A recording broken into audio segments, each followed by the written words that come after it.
This is the last part for chapter 2, designing CMS.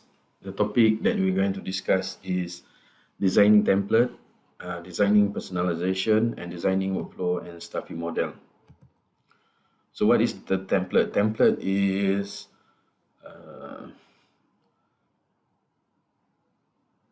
the template will determine the layout of all content and the selection of content from the CMS to make it standard and have a theme for the um, display of your website or web page. It's actually to mix content or static content with changing or dynamic content that we drawn from the CMS. So the advantage of this actually it saves you from the manual labor of continually laying content into particular structure and form. So you don't need to add more onto designing each of the pages. So you have this template. Okay, for example, that what we have practiced in lab when we have installed the Joomla CMS, and then I want you to change the template.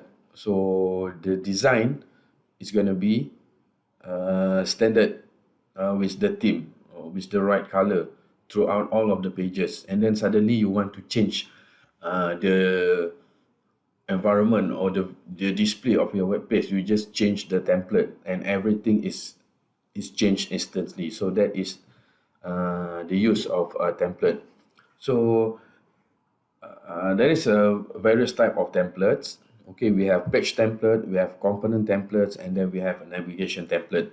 So page template is what kind of template that you use for specific pages. For example, a content A may be useful for a certain area or certain subject. So you want to make it uniform throughout all of the pages. So you use a page template, and then the component templates create one or more desired views of content type and reveal what static and dynamic areas the component contain. And then the navigation template, how we are maneuvering or navigate from one places to another.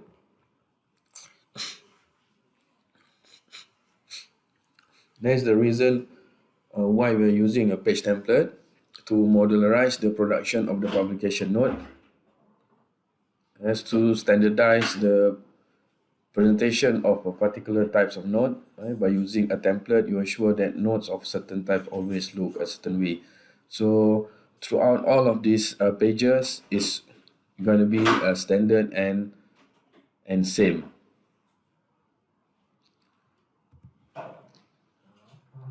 So the features of templates, number one is connect.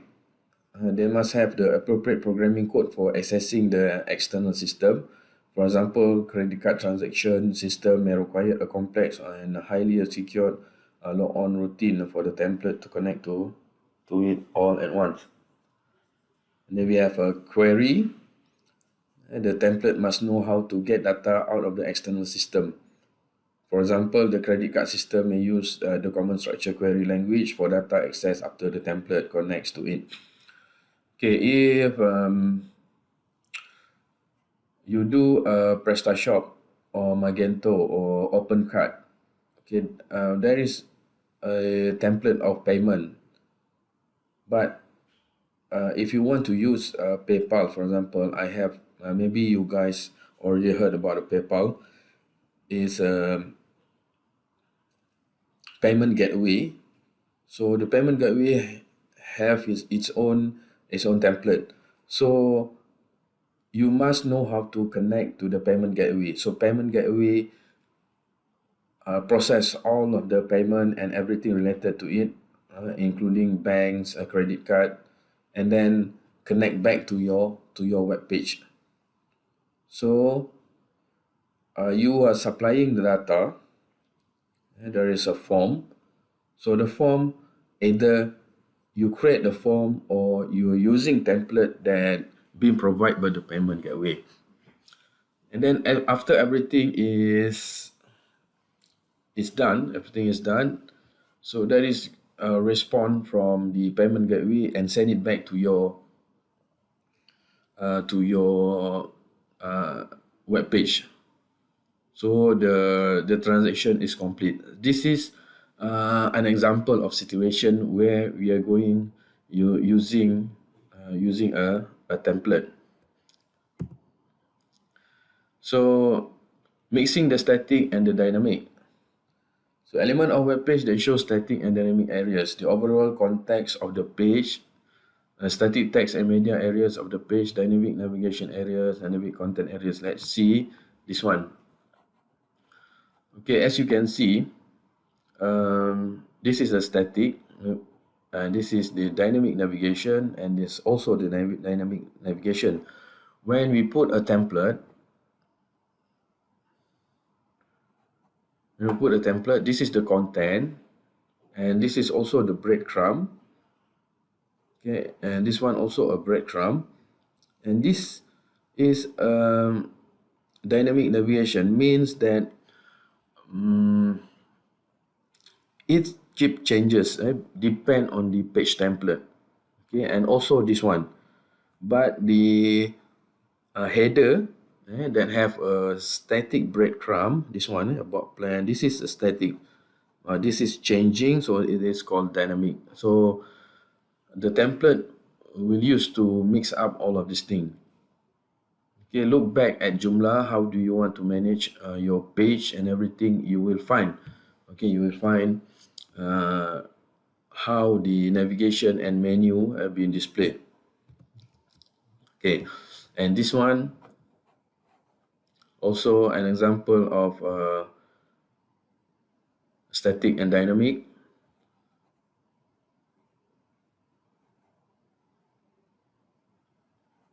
Okay, this is a static, the top one.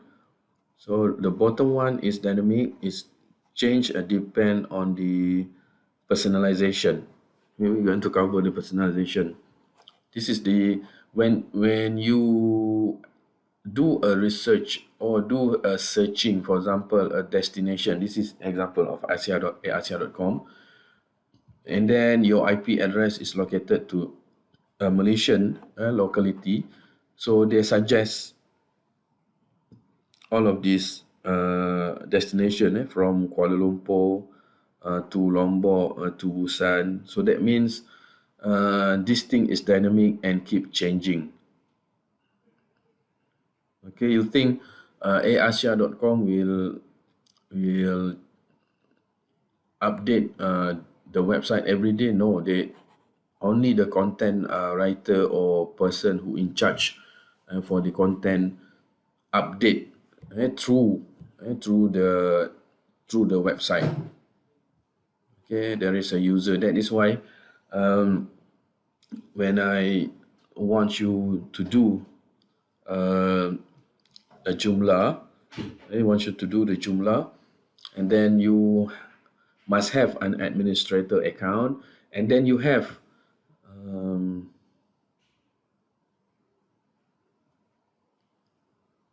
a user account, a normal user account that have the privilege to certain page, so that user can update only that page.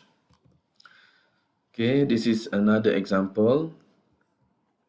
Okay, this one is static. See, budget, FAQ. This one is static. This is also a static somehow. Okay, and then this one is also this one is dynamic. Okay, it's depend. This one is dynamic. This one is the dynamic.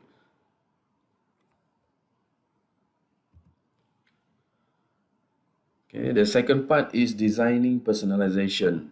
Okay, what is the designing personalization? From the input that you give to the CMS to the website. For example, when you search something, so depersonalization mean they try to emulate or try to be yourself in the web page, and then they can provide and suggest something related to your interest. So that is the personalization. Okay. There is two things about personalization. The first one is when you provide individual or personal information through form, and then they get your data and do the personalization. But right now, most of the time, the process of personalization is done by um, collecting your data, and then your data being grabbed into the cache memory, and then the cache memory will send the data to the server, and server process the data and send it back. What is the suggestion or a proper content that personalize your interest? Okay, remember that when you are browsing something in internet, for example, you search about computer part, for example, SSD, and then suddenly there is an advertisement come up with SSD, and then there is a suggestion sales on the SSD. So that is the personalization do. They try to give a best for your interest.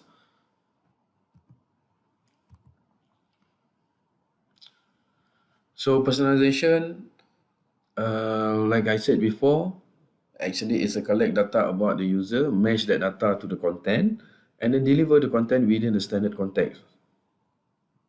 Okay, they try to serve you better. Right? They don't want to waste your time hovering around reaching non-related content.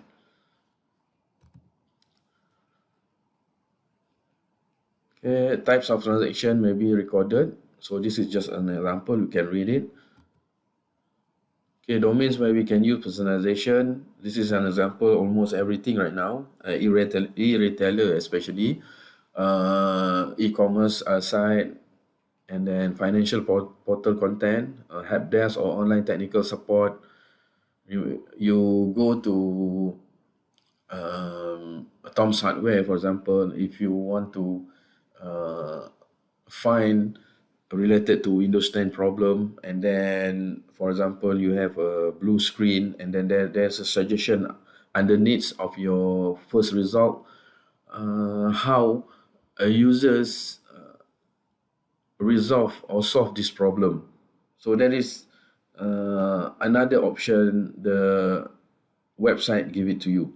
Okay, all of this thing is done by CMS. If you develop on your own dynamic page that don't have this algorithm that personalize users, so it's very hard to give a suggestion to the users.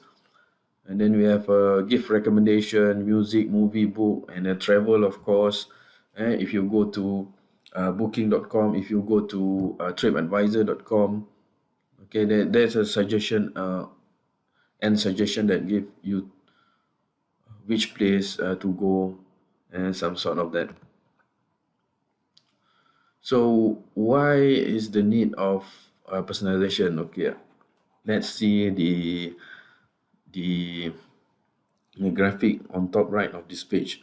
Number one is capture, number two analyze, number three plain, and four interactive. And then this is customer database. Okay, when you do some interaction or interactive web page, you put your date of birth, your name, your location, your work, your interest, your choose of interest, your favorite, and then all of this thing is being transmitted and stored in the database. Okay, that is the first or the initial process of capturing your data. That is a straight request. And another one is by using a cache in your web browser that send to the customer database. Okay, And then once the data have been captured in the database, okay, um, it going to analyze.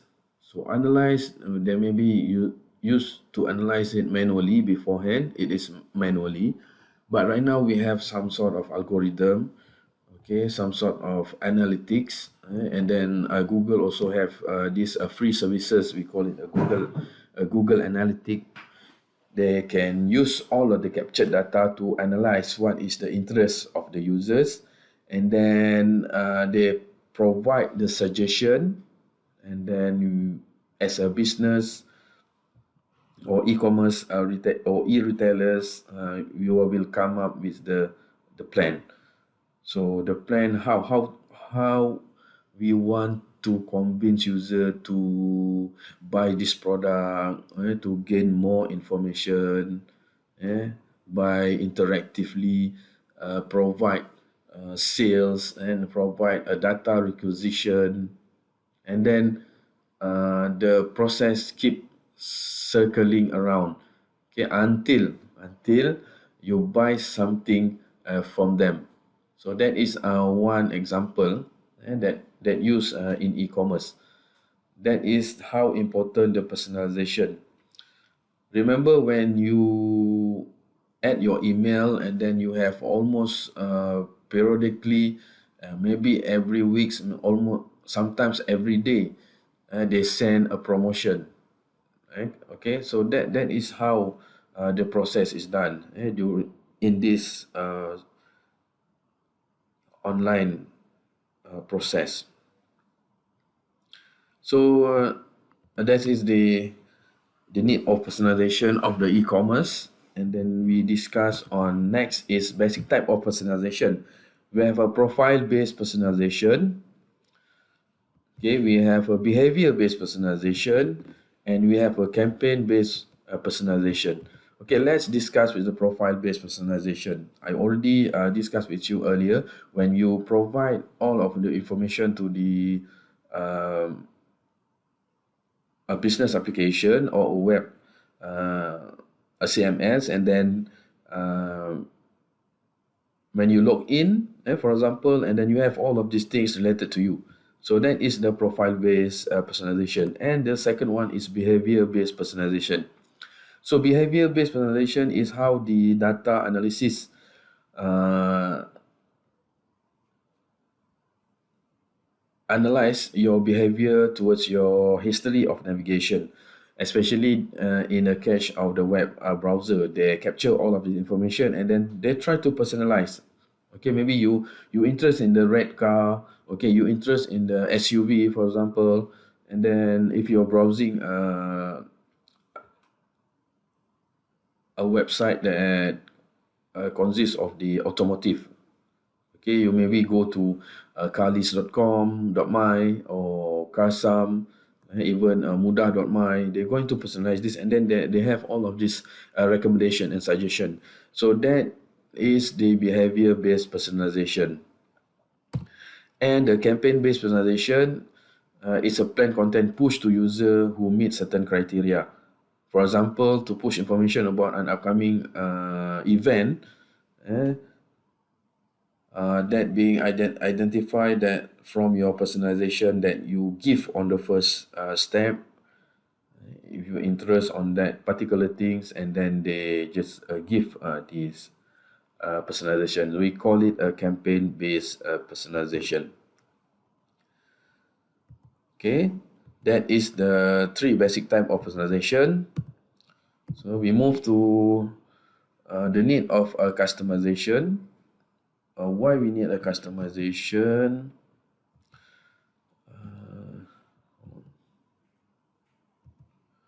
Okay.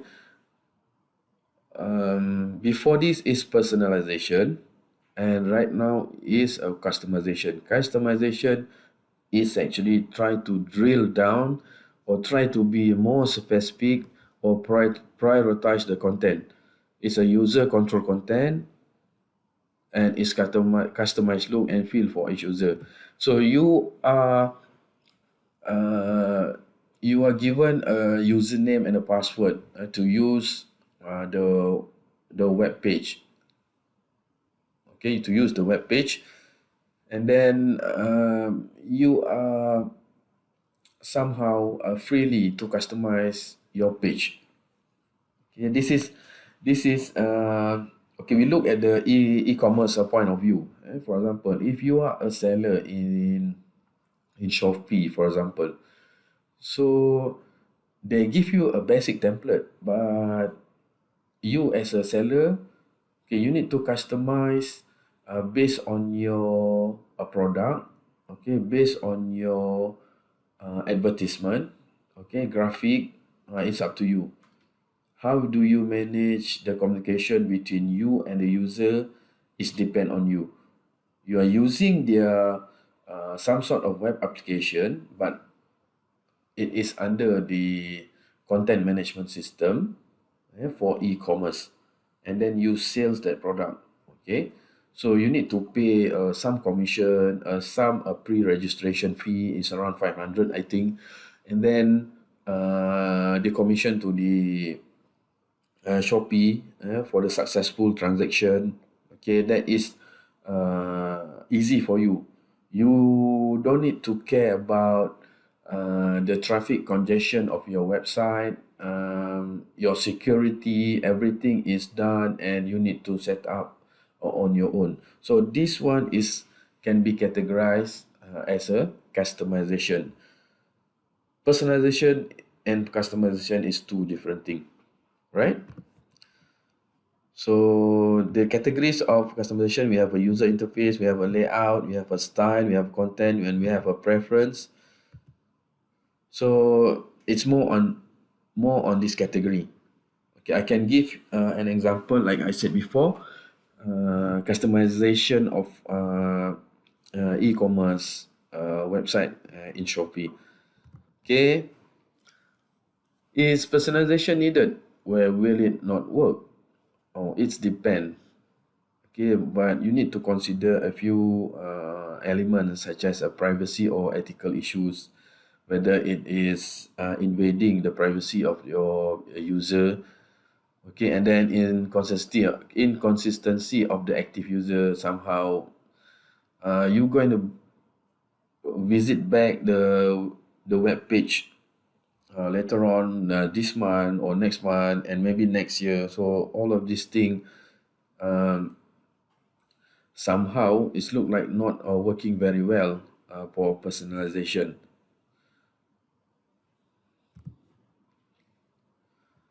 Okay, this is the different. Okay, this is the different. You can read on your own. Okay, personalization is an implicit thing. Sorry, personalization is an implicit thing. Customization is explicitly specific to you.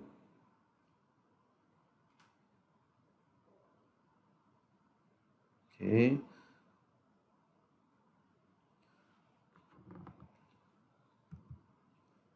Okay, we move to the last one. Designing workflow and staffing model. So what is the designing workflow? This one. Yeah, this is example of simple workflow. Someone must write or pull it from a quiet set of news stories. Someone must edit it. Someone must review it accuracy, and someone must target it for the appropriate audience. So this is the example of the simple workflow. Okay, this is more onto content of CMS. Okay, news, any web page that using CMS. For example, our faculty website. Okay, there is someone that acquired the content need to be updated and need someone to write it, and then someone need to be in the editorial board so that they can review the content and then publish, and then we should have know the target of the audience. So how do you want to do this? Maybe you can use a meta tag or use some paid advertisement like Google AdSense or FB ads. It depend on what you want to do for your um, workflow. Okay, staffing model. Okay, staffing model is essentially up to you to choose. Okay, there is a process of collection, management, and publishing. Okay, and CMS job generally break down into analysis and implementation. Analyzers figure out what to do and implement to do it. There are jobs that you need to design and start up a CMS, and there are those you need to run one. Often it takes a large uh, team to start up a CMS, but a small team to run it. CMS jobs can be categorized by discipline, including managers, information architectures, infrastructure staff, and software developers. Okay, remember in previous discussion when we have an technical staff, architectural staff, management staff, and everything. So we need some a good team in the CMS itself. For those the first one is of course the management team, and they try to maybe human resource, accounting, administration that recruit all of the technical staff, and then we have server administrator, we have a content writer, we have a technical staff, and then we have maybe a promotion marketing staff. Okay, it's depend on you. This is just the classification of job involved in a CMS. See, we have this is just an example, okay? But normally this is a regular practice that being used for you to develop to manage a big content of website. Okay, we have managers, we have business analysts, we have information architects, and we have infrastructure staff that have uh, this situation where the CMS during the startup of the CMS and then during the run. So the process of the startup maybe takes a longer time and have a huge of personnel, and then once it is run, okay, it can reduce.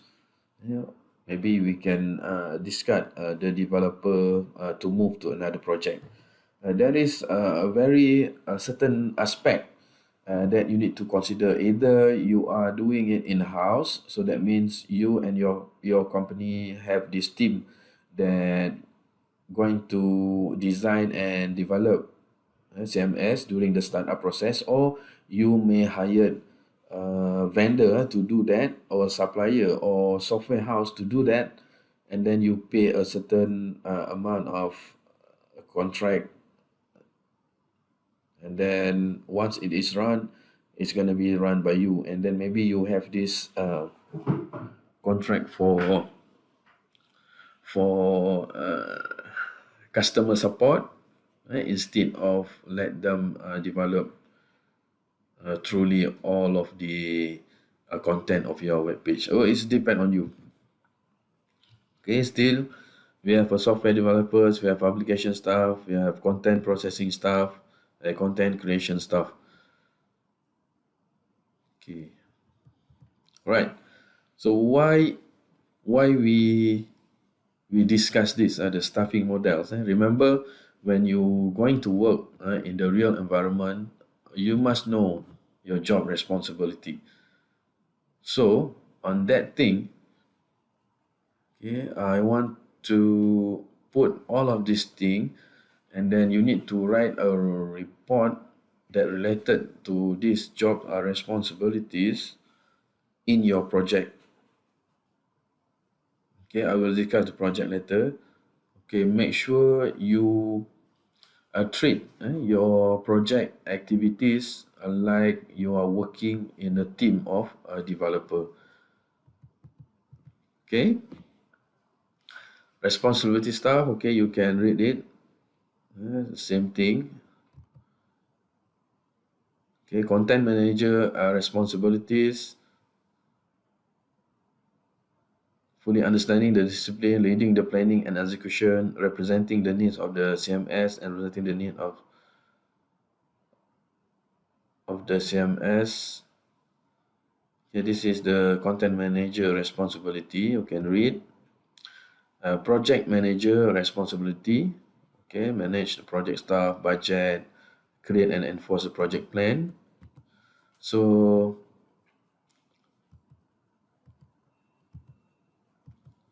that's all for chapter 3.